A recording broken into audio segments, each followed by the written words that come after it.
This is part 2 of how I turned a normal plastic bottle into usable filament for 3D printing and 3D printed this Flexi Rexy.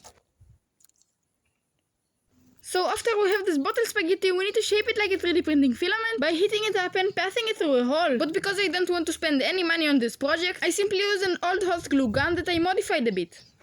First I drilled a hole in it, so I will be able to force screw a standard nozzle into that same hole. Then I took the same nozzle and drilled a 1.7mm hole inside of it, because this is the closest drill bit I had to the 1.75mm of the real 3D printing filament. Then I just screwed the widened nozzle onto the hot glue gun, and now we're ready to start making some filament.